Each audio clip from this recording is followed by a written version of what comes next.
Modern EUCs are big and heavy. Is that a good thing? So what did we have before? We were introduced with wheels such as the InMotion V5, the V5, the Kingsong 14D, Tesla, Gotway MCM, Gotway ACM, Airwheel, and others. So what did they all have in common? Well, they were all extremely portable. They were accessible and even in some cases invisible. That is the M10.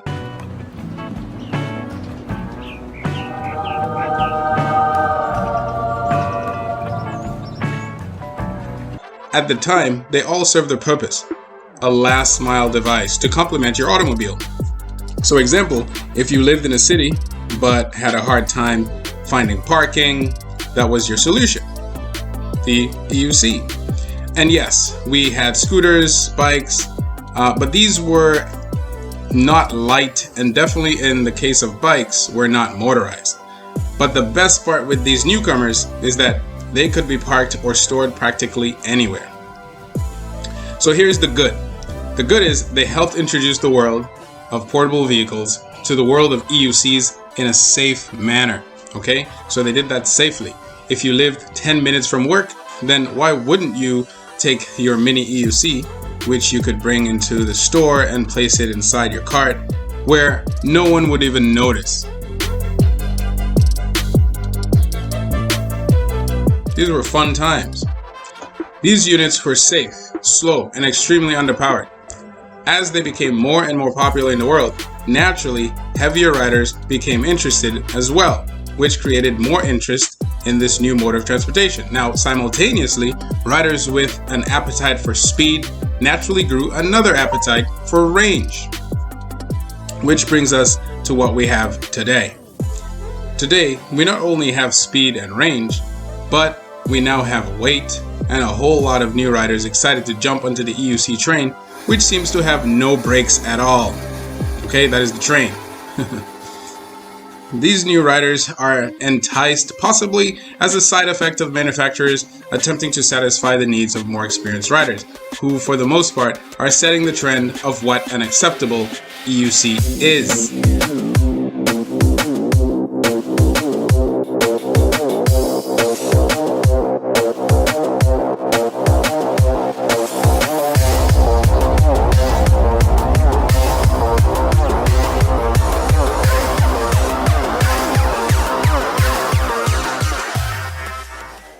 Now, instead of carrying your EUC downstairs before, where they were small and portable, you now fly down the stairs, or as they say, bomb down the stairs.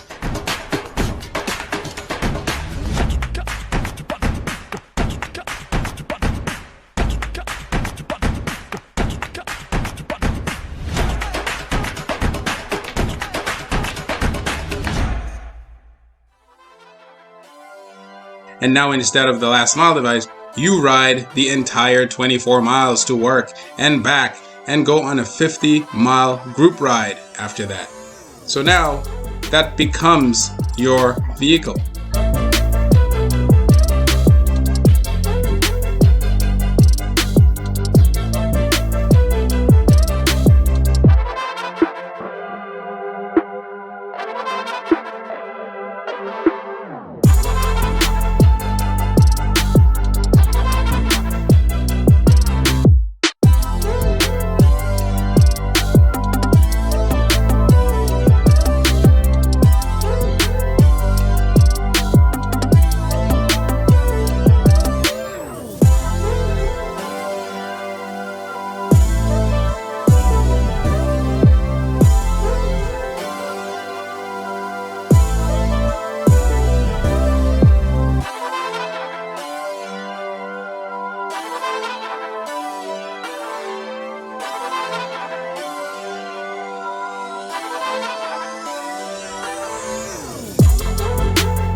what we have now is true freedom and nirvana.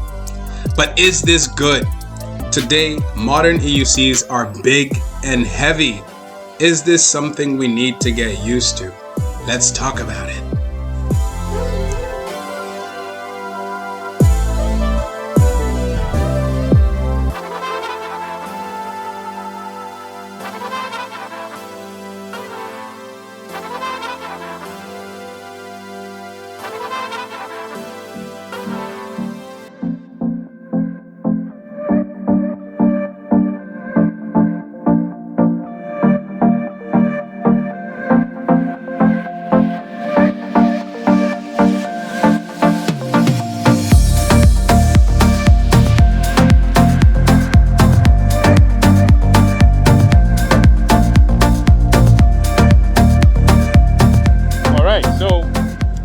Let's talk about it. All right, so what I have here is my MSP Torque. Okay, it's a beautiful wheel. It's powerful, it's portable, and that is what I absolutely love about it. It's very practical. Now, moving on to these massive wheels, 66 plus pounds, it's not an issue, obviously, because we're moving in the right direction. We're moving in the direction of speed, range, stability, etc. But I can't help but to bring up the fact that there are certain things that are taken away, which was intrinsic, which is supposed to be intrinsic in what an EUC is supposed to be, which is maneuverability. This is maneuverable. Now, when they were smaller, they had less range, all right, less speed, less everything. But that was the introduction at the time. Now, we've gotten, I feel, this and maybe the EXN is the pinnacle of EUC portability, range, speed, durability, reliability, all right? This is what I think. This is my opinion. This form factor, in my opinion, should be the pinnacle of EUC. But I have a small mind, apparently, because these new wheels are huge. They're massive. And because of battery technology, because of the way it is right now, we haven't gone beyond the 21700 and the 18650s. I mean, Tesla uses the 18650s in their cars, for example. I mean, come on. There are rumors that, solid state batteries are coming out, but there's no go-to-market strategy right now, or there's no final solution right now. They're all still in development stages. So that leaves us where we are with the big wheels. Now, I will be unfair in saying that the big wheels don't have advantages. They absolutely do have advantages. And one of the advantages of having a big wheel is the fact that you get the range. This has enough range for like a small city, as I've said before. Or if you're going in one direction. The big wheels take care of that. Now, wheels like the Sherman have done a great job, because they've tried to keep with the compatibility, the portability of the EUC.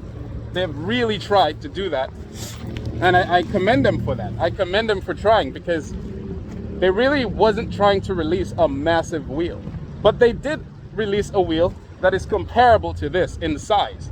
And for that, I'll upgrade my assessment and say that the Sherman at the time is pretty much the pinnacle of what the heavy wheels should be. Because now the Monster, I don't take any issue with the Monster, because the Monster was never meant to be a portable wheel. From the beginning, from the get-go. It was a wheel that was meant for range, okay? That's what it was meant for. Now, when we talk about EUCs, there's really not much to talk about. It's either you know how to ride or you don't.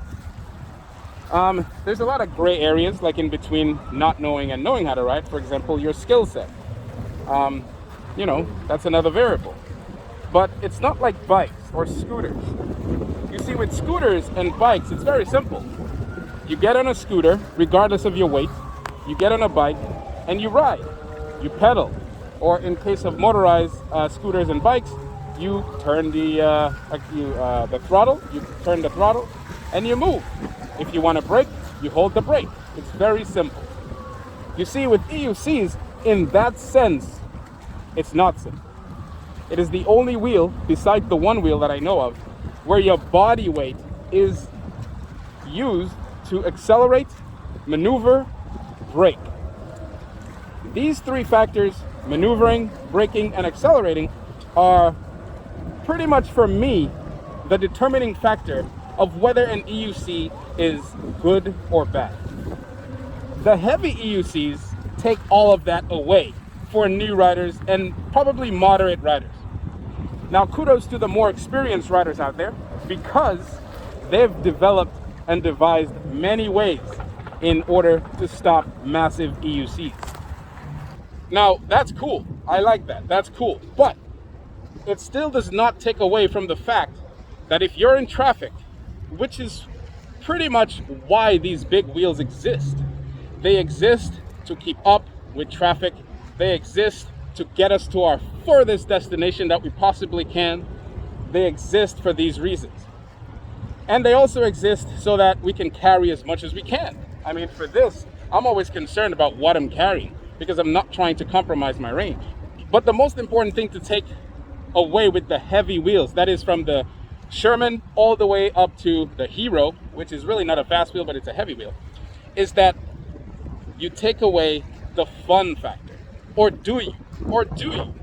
Because if you're new, and this is really geared toward new riders, if you are planning on getting any of these big wheels, I feel it's going to warp your vision. It's going to warp your perspective on what EUCs are all about.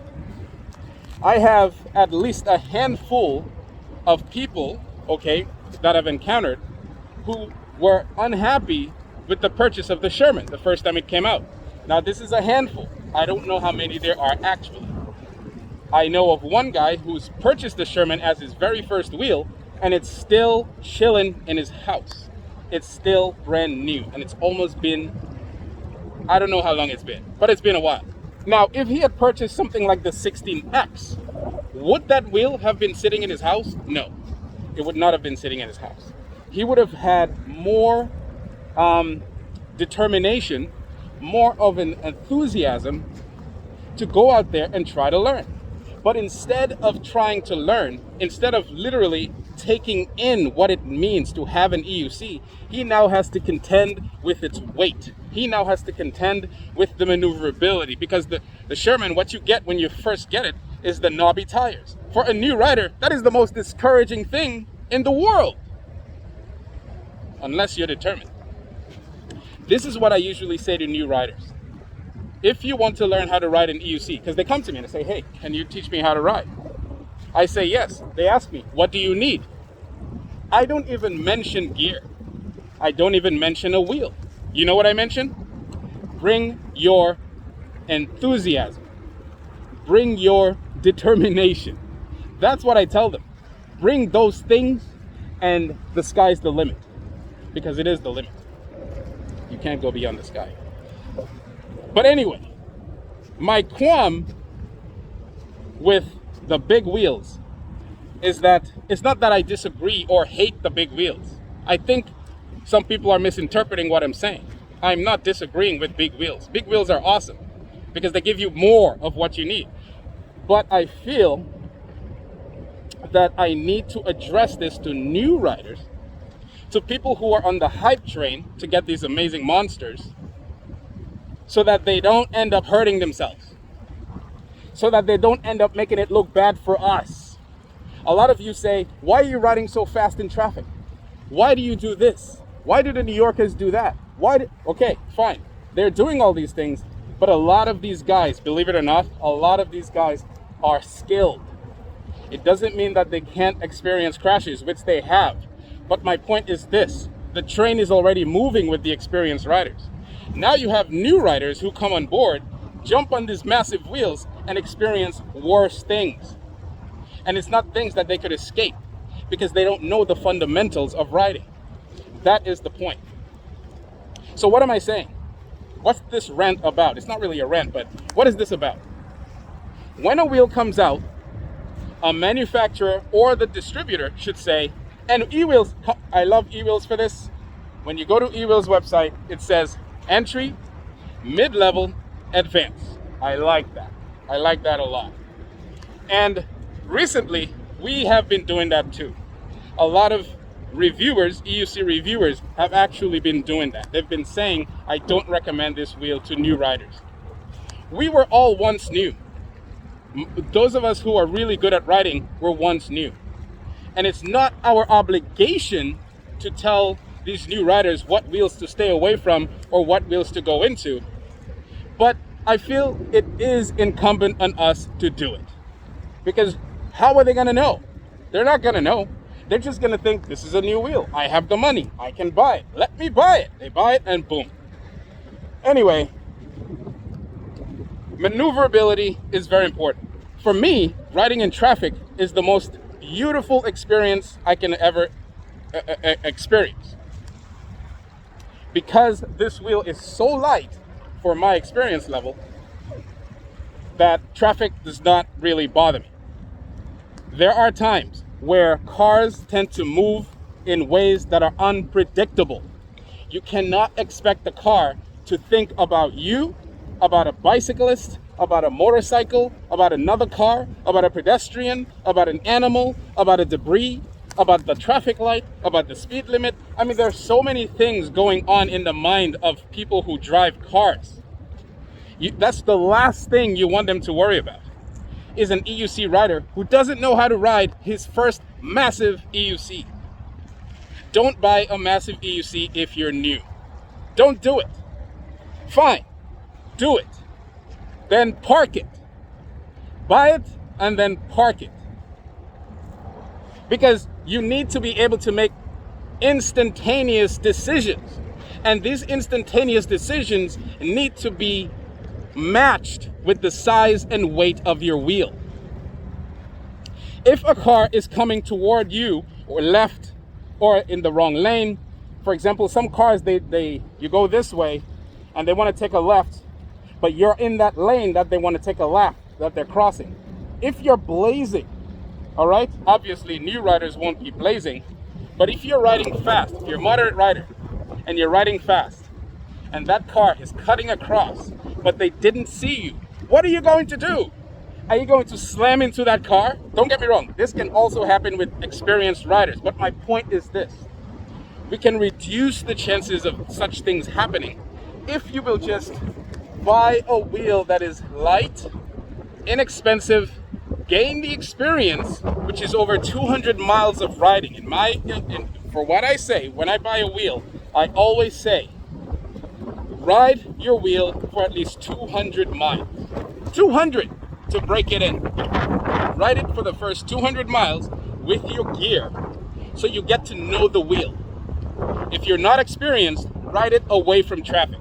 If you are somewhat experienced, ride it in traffic, sure, but don't go crazy. Ride conservative.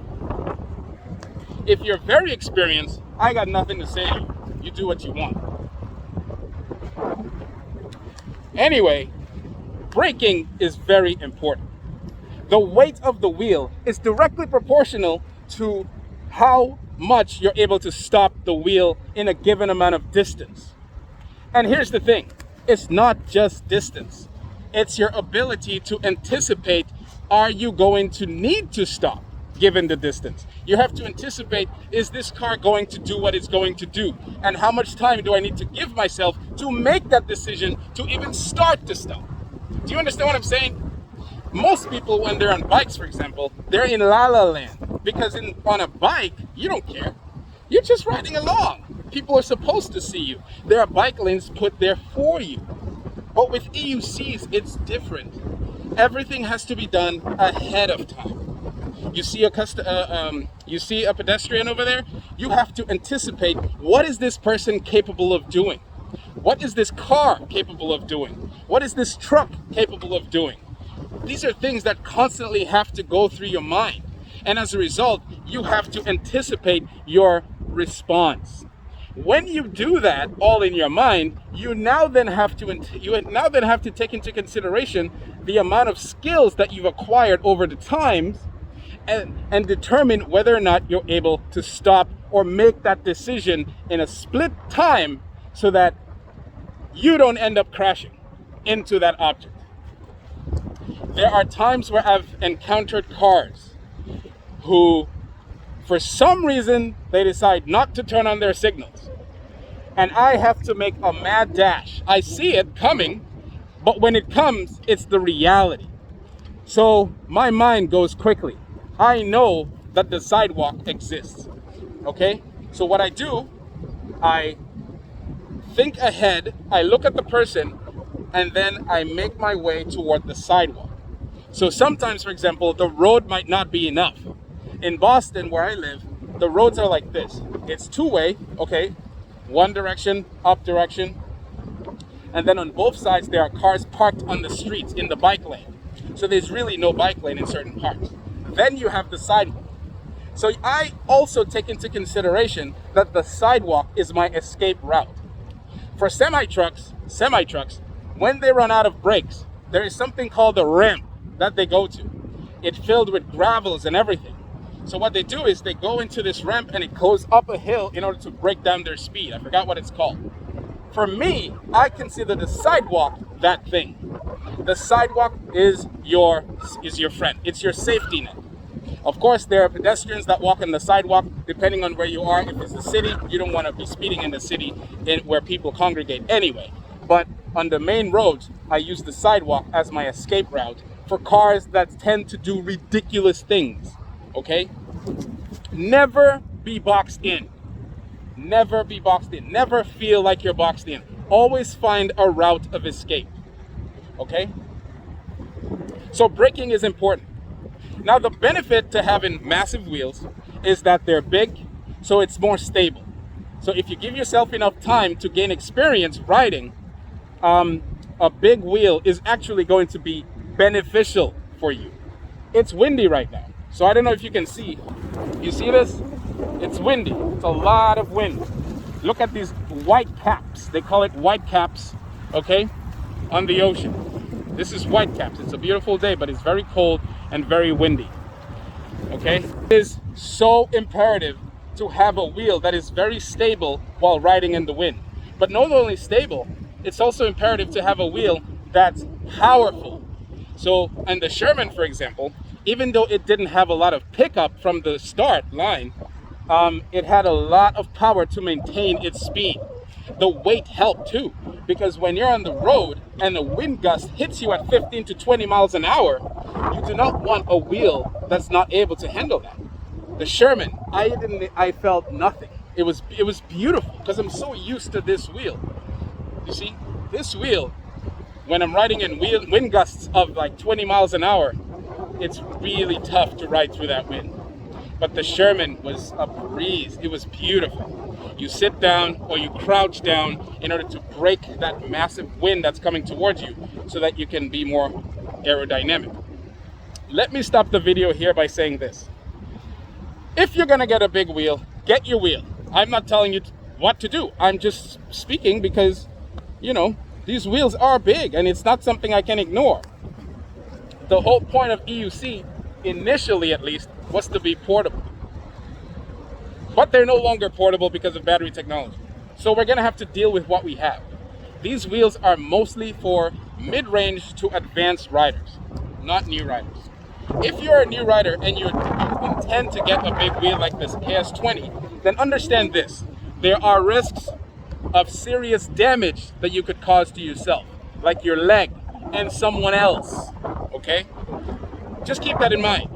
So what you want to do is give yourself 200 miles of riding so that you can fully grasp the weight, maneuverability, what it's going to take to really ride this wheel. Then go out and do what it is you want to do. It is a good thing that we're having wheels that do 50 plus miles an hour that weigh over 66 pounds in a way, okay? But I can't ignore the dangers. You know, another plus to having the big wheel before I end is this. Maybe, just maybe, that these big wheels will discourage fast, reckless riding because of the fact that they're not that maneuverable in the first place. Of course, that's very subjective because you can get a tire that's the road tire and make it even more maneuverable. So maybe that's a good thing, that the fact that it's so heavy, it will prevent you from being wacky out there. Me included. Guys, I'm talking about myself too here. This is all for me too. Anyway, I'm very happy that these wheels exist. I just wanted to get the other side. It's very happy to talk about candy. Candy is so delicious. Every kid loves candy. Even adults love candy, okay? But we don't really talk about the side effects of candy, okay? Tooth decay, all kinds of problems with your, I don't know, all kinds of problems. Anyway, guys, enjoy yourselves. It's a beautiful day, but it's cold. Bye-bye, and happy riding.